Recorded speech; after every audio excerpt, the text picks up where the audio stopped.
I used to always be the instructor's uke, all right? You know what uke means in Japanese? Receiver. Yes, right? So, tori, Japanese means attacker, uke, receiver, right? But, you know, receiver the technique. Everybody's got to have one of those to drill and get better, okay? So just also, sidebar, we've got a lot of white belts and new students trying things out. Your job to take care of those people so we don't get jacked up. Everybody needs training partners, okay? So let's first get off of this idea of escaping the back, okay? You've got a body lock from the back here, around my waist, hands together. I want to put a little weight into him, right?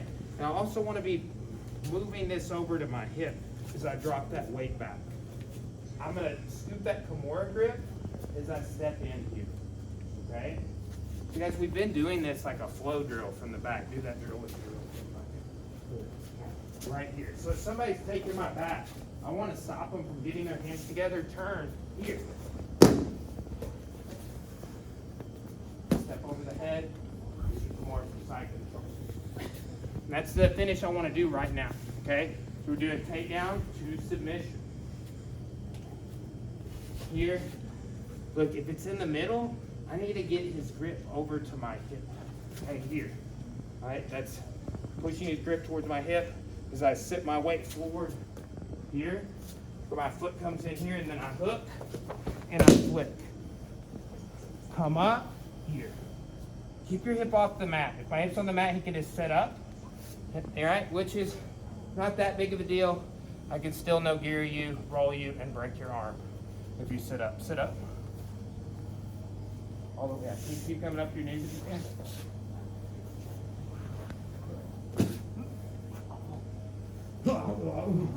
He made Arnold Schwarzenegger sounds. I don't know if you heard. Okay. Here. Push it there. Pop in. Come up. Kimura. Or Obi-Tori-Gaeshi. That would be the Japanese term for that. Does that make sense? Anybody need to see it again? One more time. It's actually Gyaku Obi-Tori-Gaeshi. Kimura is the Japanese surname. That's like the guy they named the move after. Right here. Boom. Coming in. Flicking. Riding up. Here. A little bit over the head to stop that sit up. Hovering my hips off the mat so he doesn't come up on top. Just it makes you have to do something else if you don't have that. Yeah, you can still roll him through and all that.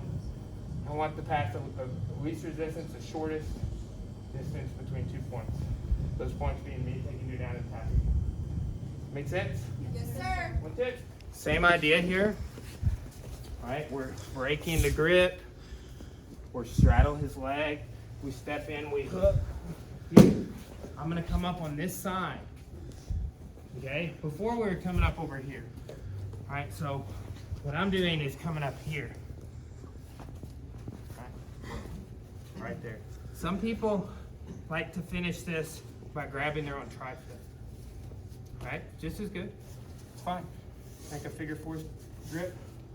Well, okay?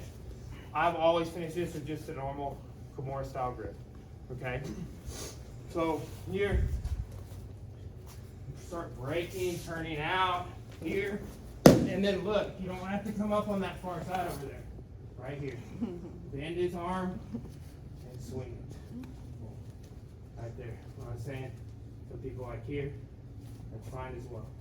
Right? Some people like to grab in their own bicep versus like the others, like there's like a tricep grip. Right? I just like the normal grip to work from the beginning of class. Okay? So all this is, anytime you're in a Kimura from side control, you can go over here to the far side for the finish. Okay? Just like you can go to north-south for the finish. Does that make sense? Yes, sir. All right, so 1, 2. These techniques are illegal in the IBJJF. Who IBJJF? Why? Because their head goes to the mat first. Right? Even though you're tucking and rolling, And I'm sure there was, I'm not familiar with the match, but it's like there's, you know, some instances where the leg scissor takedown happened in a match, and it's like that's why that's an illegal technique. Somebody got morbidly injured. Wait, the one we just did?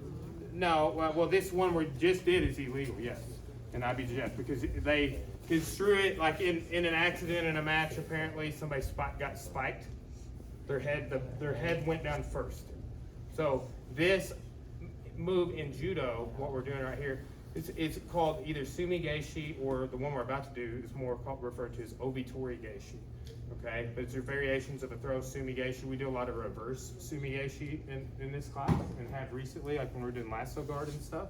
Okay, but it was like 2015 or something when I was competing, and those throws were banned from the IBJJF because they're like, oh, the person hits their head. Okay, so let me see you, Micah. So let's say somebody had a single leg here, and I'm here to the side, right? And I grab and I hop in. See how he fell on his back? That's how we normally teach it. And it's like, we normally teach it that way because I like it that way, right? But I really, I enjoy these throws we're doing tonight. I used to do them all the time, but then I was a competitor when they outlawed them, so I was like, oh, I'm not going to do those anymore. But I don't care about that stuff anymore, except for y'all. Help you with it, but you know, also like, oh, I spiked your head to the mat and then you stopped trying to kill me. Sounds like a good time. You know, it's just like, yeah, for this one organization, it's illegal. Big deal, right? You can live your life by that. Oh, I'm competing now. I'm not going to do that move at that tournament, but otherwise, just think about that. Okay, single legging, please. Here's the. Right there. Push the head to the outside and grab the belt. Obi-Tori means I'm grabbing the belt. Obi means belt in Japanese. Okay? So look, I'm going to hop in and I throw. Okay? And slowly roll over to mount, or I can throw and just kind of flick them over, come up to side control. Okay? When somebody comes in on this takedown, for the single, push their head out and roll. Okay? See, I'm wedging the head right here. Right? If I'm just here, you start escaping stuff here, takes away the ability to knee elbow right out the gate. Okay? There, knee elbow escape. Okay? Back. Knee elbow escape. Harder. Not impossible. Way harder though. Just wedging that head. You take the head out of alignment with the spine, it's hard to move. Simple concept. Okay, so look, he's got the single leg, push his head to the outside, grab the belt. You can also do this with a headlock. And grab the belt, or no gi, with the hand on the back, and press down with your elbow. Hop in here, boom, right, and try and ride up to mount. Some of those, like I'm trying to show it slow on that one, so like beginners can see it, but you gotta commit, just like the last one, okay? Come in. Works even better, start driving me back, right here. There. If I don't wedge his head, be looking to come up to like a tech mount and take the back. Does that make sense? Yes, sir. That's it. Hey, stop breathing so hard, we're trying to film this. Hey, it's Joel in Springdale filming the Phase Out video. Alright. I am going to recognize a couple of you guys tonight with some tips on your belt. Shows, it's just a mark of your progress. Shows that you're improving, and this is it takes a lot of effort to improve in Jiu-Jitsu, right? And that's just like the tradition of the art is the stripes, their encouragement. It's an indication of your progress on that journey, which takes a long time, right? Some of the older systems, you can get into debates about it, but they just had two belts. The old school Japanese system, you had a white belt and a brown and then black, right? Sometimes just brown and black, right? Junior students, senior students, just the two delineations. So, imagine being on that, and then it takes you 10 years to earn the first belt. you'd be like, am I getting better? I don't know. You know, it's just a reminder that you are. You know, we don't just give these things out. It's you're putting the time in, or you put in a fair amount of time, and we want to just encourage you to keep doing that, okay? So first up, Brett, come on up here, man.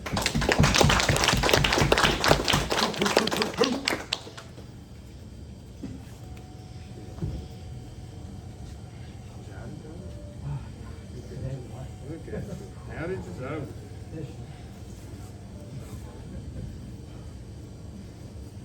You coming? Whoever asked that question?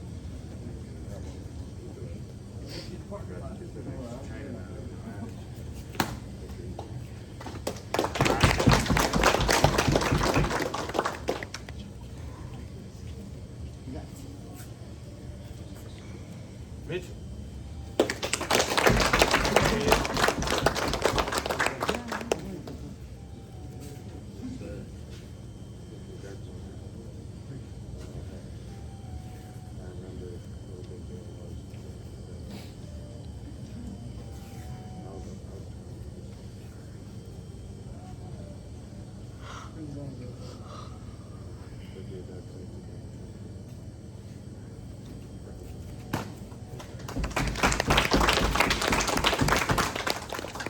Alright guys,